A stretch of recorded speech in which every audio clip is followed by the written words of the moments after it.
Hindi na tayo titigil rito kasi ang naging feedback sa mga daycare teacher natin when we started it, mas naging excited pumasok yung bata, mas masigla, mas participating sa lahat ng mga nangyayari sa loob ng classroom. Now, mas pinalawak natin, pinabot na natin sa big school, kinder and grade 1 na.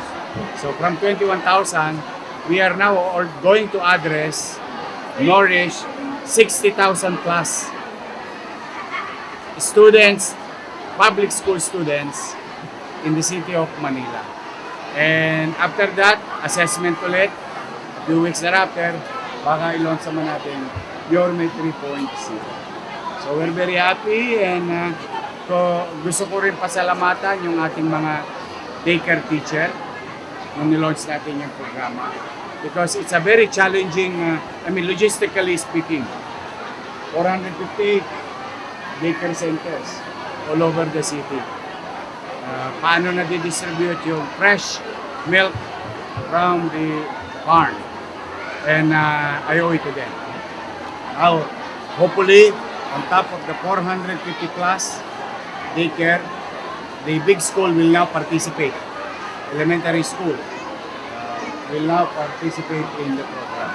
Ngayon po magpapantin yung task force na dito. Maya pa, i-update namin kayo about ano magiging result.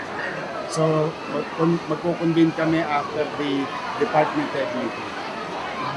Sir, tungkol lang po dun sa may ban ang ginagawa ko ang Cebu patungkol sa mga cellphones. Kayo po ba meron po tayong plano? Well, those are things in play, no?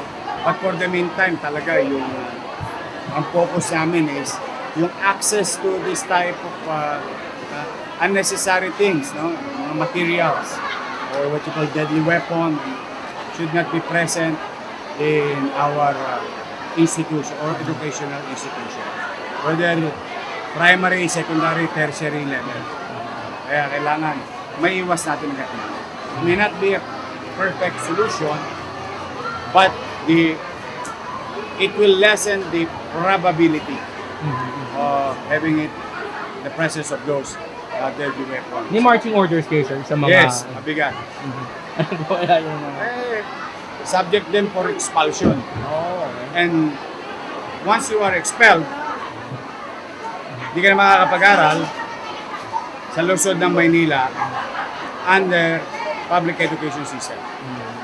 Two, hindi ka na makakapag-aral o tatanggapin sa PLM at UDM. So, it's on your own risk. So, the parents should payuhan talaga nila ang kanilang magulang. Kasi kung hindi, ang kanilang anak, payuhan nila ang kanilang anak.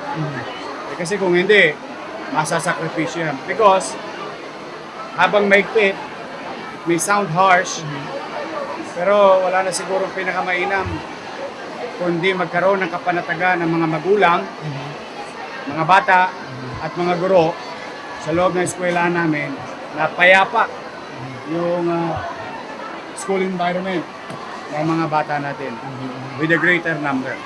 Bilang magulang, sir, last na lang, mensahe sa ating mga parents. Ay, talaga pong napakahirap, alam ko pong napakahirap magpalaki ng anak. No question. That I agree with you. Pero wag natin susukuan o susuko na patuloy silang gabayan. Lalo na kung sila ay minor de edad. It is our obligation, technically and morally, to guide our kids o mga batang ngayon. Kailangan lang, medyo, kasi alam mo, hindi mo rin masisibang magulang, abalang-abala paghahanap buhay para maigaw sa kanyang pamilya. In the same manner, we have to give extra steps, extra care, extra time, and attention. Thank you. Para sa ating mga. Thank you, Yorme. Thank you.